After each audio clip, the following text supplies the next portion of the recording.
아모림 감독이 드디어 맨유의 정식 감독으로 활동을 하기 시작했는데 11월 11일부터 스포르팅 감독을 떠나서 맨유 훈련장에 출근을 하기 시작했고요. A매치 기간 동안 A매치에 차출되지 않는 선수들을 소집을 해서 훈련도 진행을 하고 처음으로 선수들과 만나는 시간을 가지기도 했어요. 이렇게 본격적으로 아모림 감독이 업무를 시작을 하다 보니까 A매치 브레이크가 끝난 이후에 아모림 감독의 베스트 11이 어떻게 구성될지에 대한 관심이 쏠릴 수밖에 없는데, 그러다 보니까 영국의 여러 매체들에서도 아모림 감독의 베스트 11에 많은 관심을 쏟고 있거든요. 예를 들면 스카이 스포츠에서는 맨유의 감독인 아모림이 팀을 본인의 팀으로 만드는 데는 몇 번의 이적 기간이 걸릴까 라는 이야기를 하면서 다가오는 이스위치 타운전에서 베스트 11을 예상을 했어요. 어떤 예상을 했냐면 이 베스트 11이거든요. 수비 라인부터 보면 일단 오나나 골키퍼가 당연히 있는 거고, 여기에 3백을 포기하지 않을 가능성이 높기 때문에 더리우트, 리산드로 마르티네스, 그리고 이제 부상에서 복귀한 요로까지 3백에 포함될 수도 있다 라는 예측을 했고요. 오른쪽 풀백에는 마즈라이, 미드필더 두 자리에는 카세미르와 우가르테, 여기에 더해서 왼쪽 풀백 자리는 현재 루크쇼가 부상으로 빠져있다 보니까 가르나초가 나올 가능성이 높다 라는 예측을 했습니다. 그리고 최전방 공격수에는 호일룬, 이선에는 브루노 페란데스와 여기에 아마드 디알로가 이선 라인에 배치될 것이다 라는 예측을 했거든요. 그리고 이 예측에 빠져있는 선수가 바로 래시포드라고 할 수가 있겠죠. 아무래도 이 3백을 만드는 과정에서 래시포드가 들어갈 수 있는 위치가 최전방 공격수 밑에 있는 세컨드 스트라이커 혹은 공격형 미드필더의 자리와 왼쪽 오른쪽 이제 풀백 자리 혹은 왼쪽 오른쪽 윙백 자리라고 할 수가 있겠는데, 아무래도 래시포드가 윙백에 배치되기에는 수비적으로 좀 문제가 있는 상태고요. 그리고 이선 라인에 배치되었을 때도 이선 라인에서 디알로처럼 조금 더 볼을 잘 다룰 수 있는 선수들이 우선이 될 것이다 라는 예측을 한 거예요. 그런데 이러한 예측이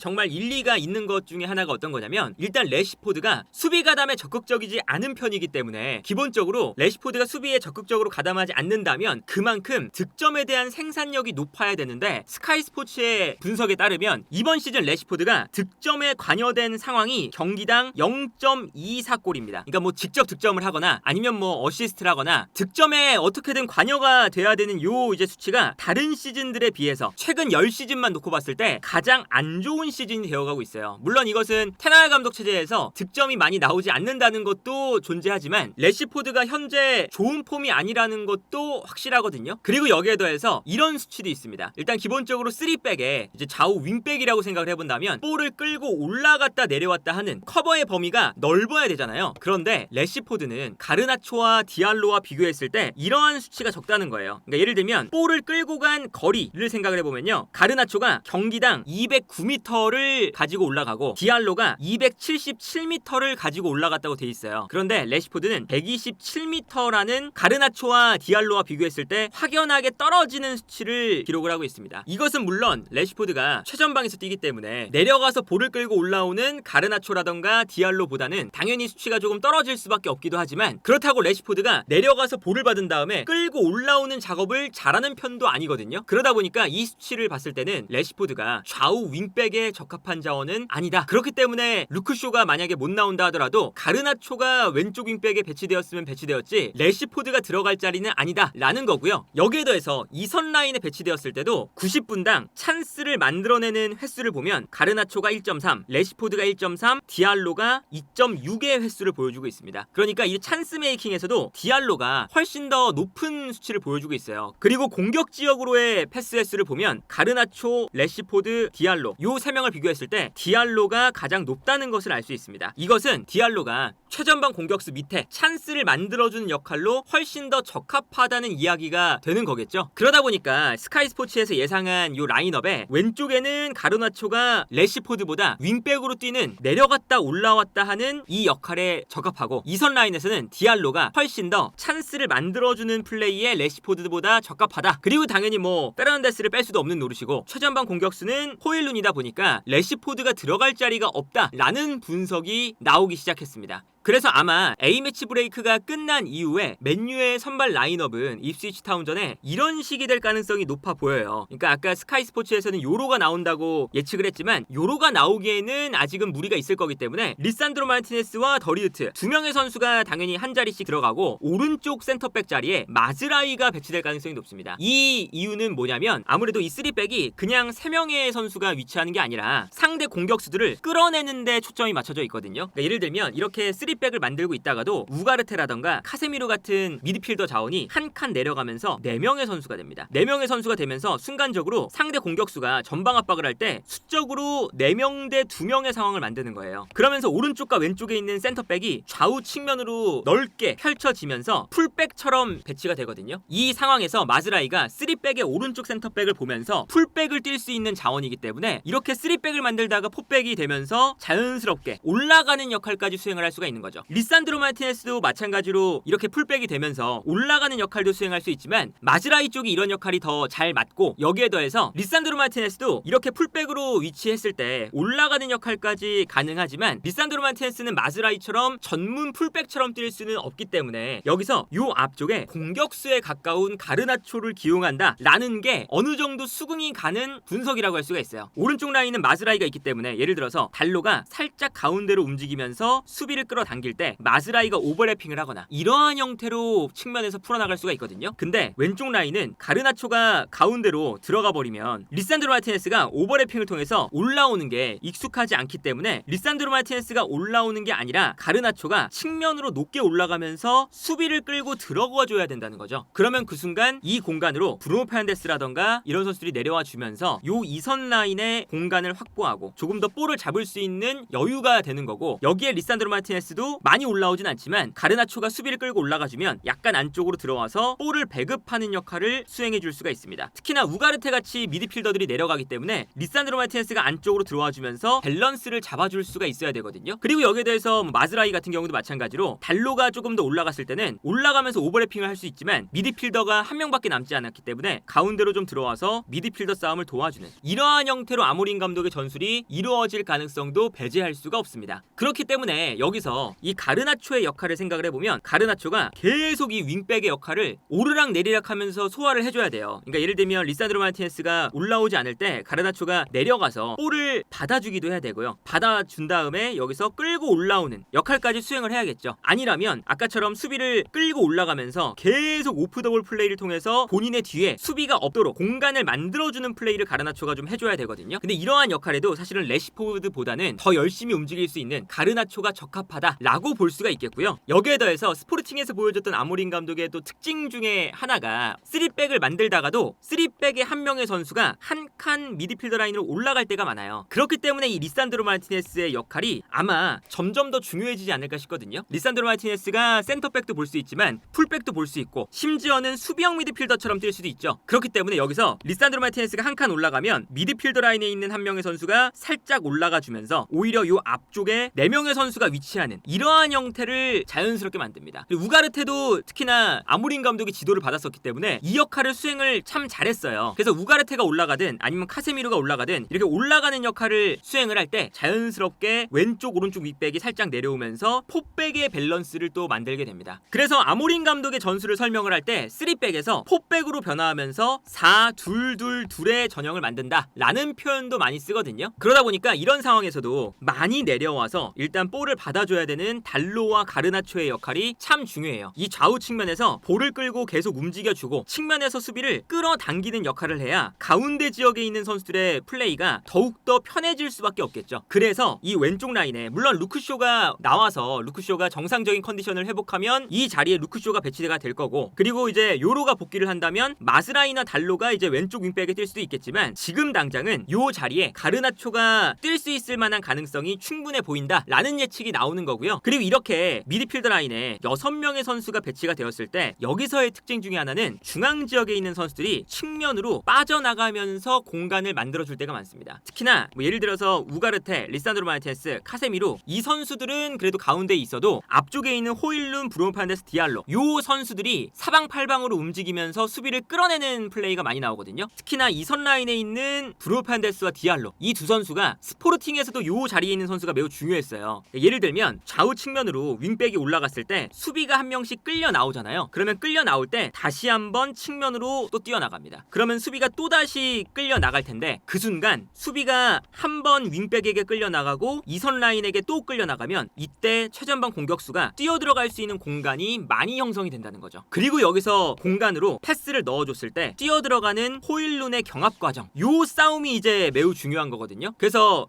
아마도 호일룬이 아모린 감독 체제에서는 요 요케레스가 스포르팅에서 수행했던 전방으로 볼을 붙여줬을 때 경합을 하는 장면들을 많이 만들어줄 거예요. 예를 들면 지난주에 있었던 맨체스터 시티와의 경기에서도 스포르팅이 이런 형태가 만들어졌었죠. 이 장면을 보면요, 일단 3백은 뒤에 있는 3명의 선수입니다. 그런데 미드필더 라인에서 맨시티의 선수를 끌어내기 위해서 한 명의 미드필더가 내려오기 시작해요. 내려오면서 사실상 포백의 밸런스가 형성이 되는 거죠. 그리고 좌우 윙백의 높은 지역으로 두 명의 선수가 올라가고 있습니다. 이 상황에서 아무래도 맨시티 입장에서는 스포르팅이 미드필더가 내려가면서 4명의 선수가 뒤에 위치하니까 앞으로 달려 나오면서 모든 선수를 이제 압박하기 위한 움직임을 가져가요. 그런데 4명의 선수가 3백으로 위치하다가 경기장을 넓게 사용을 하다 보니까 맨시티의 수비도 압박을 할 때 분산이 되는 거죠. 미드필더가 내려와서 자연스럽게 맨시티의 선수들을 끌어당기고 있어요. 끌어당긴 다음에 뛰어 올라가는 윙백에게 패스가 들어가는 거거든요. 그래서 이 다음 장면을 보면 윙백에게 패스가 들어가는 순간 2선 라인에 있던 선수가 가운데로 들어가다가 측면으로 돌아뛰기 시작합니다. 수비를 윙백이 끌어당기고 이 공간을 2선 라인에 있는 선수가 노린다는 거죠. 아마도 맨유에서는 이 자리에 뛰는 선수가 디알로가 되거나 브루노 페르난데스가 되겠죠. 그러면서 이 공간으로 뛰어나가면서 어떤 모습이 나오냐면 오히려 맨시티의 수비수들을 본인에게 끌어당기고 있어요. 그러면서 윙백에서 볼을 받은 선수가 가운데로 들어오고 있는 여유를 가질 수가 있게 되는 거죠. 그래서 이 장면에서 2선에 있던 선수가 앞으로 뛰어나가면서 맨시티의 중앙 수비수와 측면 수비수를 끌어낼 때 앞쪽에 있는 요케레스가 뛰어가기 시작합니다. 그리고 이 공간으로 패스가 들어가는 거거든요. 그래서 이 다음 장면을 보면 안쪽으로 끌고 들어오던 선수가 측면으로 맨시티의 수비가 순간적으로 끌려 나갈 때 이 안쪽 공간으로 패스를 찔러주기 시작하고요. 이 넓은 공간에서 경합 상황이 나오고 여기서 요케레스가 1대1 상황에서 이겨내면서 득점을 만들어내는 이 장면이 이제 호일룬이 해야 되는 역할이다. 그러다 보니까 저 자리에서 지르크지도 약간 애매한 자원이 될 수도 있어요. 왜냐면 지르크지가 저런 플레이보다는 최전방에 있다가 좀 내려와서 볼을 받아주고 좀 미드필더스러운 플레이를 많이 가져가다 보니까 아마도 저 자리에서 지르크지보다는 호일룬이 첫 번째 옵션으로 이제 생각이 될 가능성이 높고요. 여기에 더해서 이제 저 자리에 오히려 레시포드가 배치될 가능성이 높은 거죠. 그러니까 아모린 감독의 기본적인 틀 자체는 수비를 끌어낸 다음에 그 공간으로 경합을 붙여주는 플레이를 굉장히 즐겨하는 거잖아요. 그러다 보니까 이 자리가 오히려 호일룬과 레시포드의 경합이 되지 않을까라는 생각이 들고요. 그렇다 보면 이 2선 자리에 위치하는 디알로와 브루노 페르난데스 이 자리에서는 오히려 중앙 지역으로 들어와서 볼을 많이 받아줄 수도 있고요. 그러니까 예를 들면 뒤쪽에서 리산드로 마르티네스, 카세미르, 우가르테 이런 선수들이 순간적으로 미드필더 싸움을 할 때 내려와서 이 연결고리가 되어주기도 하고 측면으로 빠져줄 수도 있는 이 역할을 해줘야 되거든요. 그러한 플레이에 사실은 가장 적합한 선수가 측면 공격수도 볼 수 있고 공격형 미드필더도 되는 디알로라고 할 수가 있겠고요. 브루노 페르난데스는 당연히 뭐 중앙 지역에서 볼을 전개하는 역할을 핵심적으로 담당해야 되기 때문에 브루노 페르난데스 또한 측면으로 돌아뛰는 플레이도 잘하는 선수다 보니까 브루노 페르난데스도 2선 라인의 한 자리에 나올 가능성이 당연히 높고요. 여기에 더해서 브루노 페르난데스가 디알로보다는 측면으로 빠지는 플레이가 그렇게 본인의 장점이 아니다 보니까 브루노 페르난데스는 가운데 있을 때 이 공간을 왔다 갔다 하면서 커버해줄 수 있는 가르나초가 조금 더 요 자리가 오른쪽 자리보다는 공격수에 가까운 선수가 위치하면서 측면 공간을 넓게 커버를 해주는, 그리고 상황에 따라서는 브루노 페르난데스가 측면으로 움직이지 않을 때 올라와서 측면 공격을 대신해줄 수 있는, 그렇다 보면 이제 오른쪽 라인에서는 달로가 높게 올라오지 않더라 하더라도 디알로가 측면으로 빠지면서 플레이가 가능한데 왼쪽 라인에서는 브루노 페르난데스가 측면으로 빠지는 것보단 가르나초가 윙백에 배치되면서 올라오는 게 조금 더 효율적이거든요. 이제 아모린 감독의 스타일을 생각했을 때 지금 사용할 수 있는 자원으로는 이러한 형태의 축구를 구상하지 않을까라는 생각이 들고, 물론 이제 아모린 감독의 축구가 지금 당장 맨유에 바로 이제 적용되기는 힘들겠지만 기본적으로는 이제 아모린 감독이 가지고 있는 전술적인 틀이 워낙에 명확하기 때문에 그래도 비교적 빠른 시일 내에 아모린 감독의 스타일이 맨유의 축구에 녹아들지 않을까 하는 생각이 드네요.